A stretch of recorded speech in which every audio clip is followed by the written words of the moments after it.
بسم اللہ الرحمن الرحیم لا الہ الا انت سبحانک انی کنت من الظالمین. Welcome to class 6. السلام علیکم ڈیئر اسٹوڈنٹس. آج ہم جو سبق پڑھنے جا رہے ہیں اس کا نام ہے دختران وطن. دختران کی واحد ہے اور دختر کا معنی ہوتا ہے بیٹی، اور دختران چونکہ جمع ہے دختر کی تو اس کا مطلب ہوا پھر بیٹیاں. دختران وطن یعنی وطن کی بیٹیاں. اور اس سبق میں چونکہ سبق کے مصنف کا نام ہے عامر وحید، اور عامر وحید صاحب نے اس چیپٹر میں اس لیسن میں ہمیں پاکستان کی ان روشن ستارہ جو خواتین ہیں ان کے بارے میں بتایا ہے تاکہ ہم ان کے نقش قدم پر چل کے ہم بھی پاکستان کی تعمیر و ترقی میں اہم کردار ادا کر سکیں. تو چلیں بچوں، اس کے بارے میں ہم تھوڑا سا پہلے پڑھ لیتے ہیں کہ اس میں کیا کہا گیا ہے.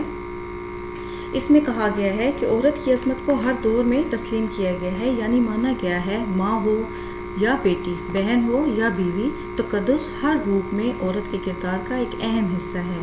تقدس یعنی پاکیزگی. عورت نے اپنی قائدانہ صلاحیتوں اور بہت فولادی عزم کا ہر دور میں لوہا منوایا ہے، یعنی اپنی قابلیت منوائی ہے.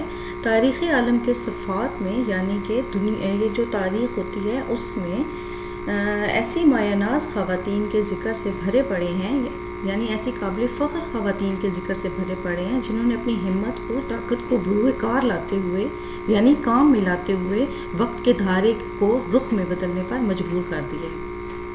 کچھ لوگ دلیل دیتے ہیں کہ خواتین کو صرف اپنے گھر کا کام سنبھالنا چاہیے اور امور خانہ داری یعنی گھر کے کام پر بھرپور توجہ دینی چاہیے.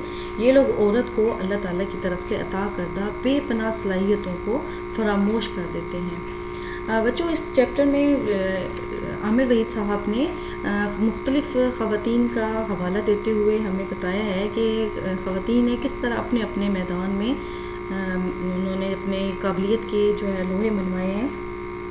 اچھا، فرسٹ میں انہوں نے بتایا ہے کہ کس طرح سے مادری ملت محترمہ فاطمہ جناح نے تحریک پاکستان میں اپنے بھائی قائد اعظم محمد علی جناح کی بھرپور معاونت کی یعنی مدد کی، اور پھر کس طرح سے ان کا کردار صحیح معنوں میں پاکستان کی خواتین کے لیے مشعل راہ ثابت ہوا، یعنی راستہ دکھانے والا ثابت ہوا. اور پھر ان کی رحلت کے بعد یعنی ان کی وفات کے بعد ان کی سیاسی مخالفت کے باوجود انہوں نے میدان سیاست میں قدم رکھا اور صدارتی انتخابات میں بھی حصہ لیا.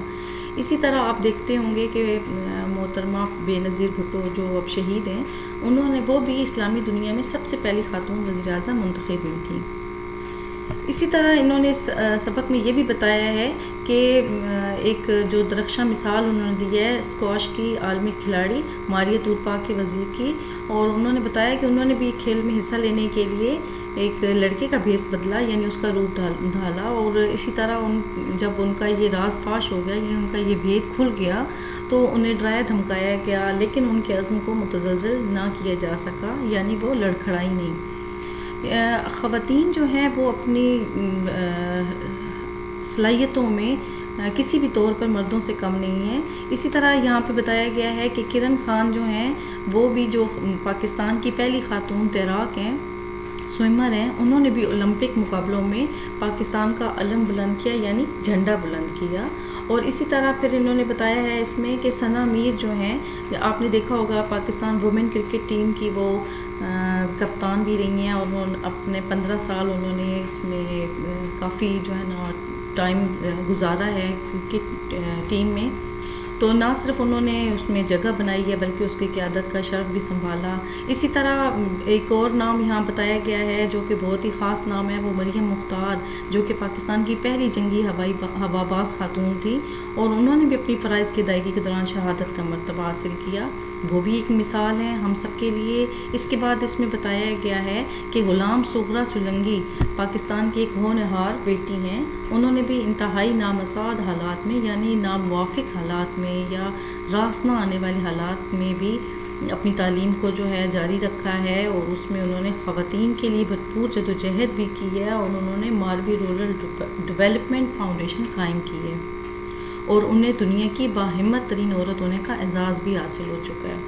تو بچوں، آج ہم لوگوں نے اس سبق میں پڑھا کہ کس طرح سے خواتین نے اپنے اپنے میدان میں کس طرح سے، چاہے وہ کھیل کا میدان ہو، چاہے وہ سیاست ہو، چاہے وہ صحافت ہو، چاہے وہ تیراکی ہو، انہوں نے اپنے اپنے حصے کا کام کیا ہے، اور اب ہمیں بھی چاہیے کہ ہم بھی اسی طرح ان خواتین کے نقش قدم پر چلتے ہوئے پاکستان کی تعمیر و ترقی میں اہم کردار ادا کریں اور اپنے حصے کے دیے جلائیں۔ بچوں، اس کے میں اب آپ کو تھوڑے سے مشکل الفاظ کے معنی بتا دیتی ہوں۔ اس میں بروئے کار، کام میں لانا، تقدس، پاکیزگی، چشمدید، آنکھوں دیکھا، درخشاں، روشن، چمکتا ہوا، رحلت، وفات پا جانا، شانہ بشانہ، کندھے سے کندھا ملا کر، فولادی عزم، بہت مضبوط ارادہ، لوہا منوایا، اپنی قابلیت منوانا، مایا ناز، قابل فخر، متزلزل، لڑکھڑانا، مشعل راہ، راستہ دکھانے والا، معاونت، مدد کرنا، نامزاد، راست نہ آنے والا یعنی ناموافق، یکسر، بالکل۔ بچوں، میں آپ کو اس کا بک ورک تھوڑا سا بتا دوں کہ اس میں بک میں سے میں یہ تھوڑا سا سولو کیا ہے میں نے، تاکہ آپ کو پتہ چل جائے کہ کس طرح سے سولو کرنا ہے۔ سے ہوتا ہے حروف جار، یہ ہم نے بتانا ہے کہ قواعد کی روح سے کیا ہے۔ تو سے حروف جار ہوگا، کیونکہ جار کے بارے میں آپ نے پڑھا ہوگا کہ فاعل یا اسم اور فعل کو آپس میں ملانے والے حروف کو حروف جار کہا جاتا ہے۔ اور ہو گیا مرکب عطفی۔ عطفی کس طرح سے ہو گیا؟ یعنی دو اسموں یا دو جملوں کو ملانے کے لیے جو حروف استعمال ہوتے ہیں ان کو عطف کہتے ہیں۔ اسی طرح پاکستان اسم معرفہ ہوگا، مادر ملت یہ لقب ہوگا، یعنی کسی قوم کی طرف سے جو لقب دیا جاتا ہے، جو اعزاز دیا جاتا ہے، اعزازی نام، اس کو لقب کہتے ہیں۔ اس کے بعد ہے کہ مرکب اضافی ہے۔ پاکستانی خواتین یہ صفت نسبتی ہے۔ میں نے اپنے پچھلے لیکچر میں آپ کو بتایا تھا کہ جب کسی جگہ یا کسی مقام یا کسی خاص نسبت کی وجہ سے جو نام پڑتا ہے اس کو صفت نسبتی کہتے ہیں۔ اس کے بعد ہے یعنی کسی دوسری چیز یا کسی شخص کے ساتھ تعلق کو صفت نسبتی کہتے ہیں۔ قائد اعظم یہ بھی لقب ہے۔ نیکسٹ ہے مندرجہ ذیل جملوں کو درست کر کے تحریر کریں۔ تو جنوری ختم ہونے والا ہے، اس کی بہن بڑی لڑاکا ہے۔ بڑھیا عورت زندگی کے دن پورے کر رہی ہے، یعنی یا تو ہم اس کو لکھیں گے کہ بوڑھی عورت، اور یا ہم لکھیں گے بڑھیا عورت زندگی کے دن پورے کر رہی ہے۔ میز خالی پڑا ہے، صبح سے بچوں نے ادھم مچا رکھا ہے، اسے کس بات کی فکر ہے؟ یہ فوٹو میرے بڑے بھائی کا ہے، معمولی بات پر اسے طیش آ گیا۔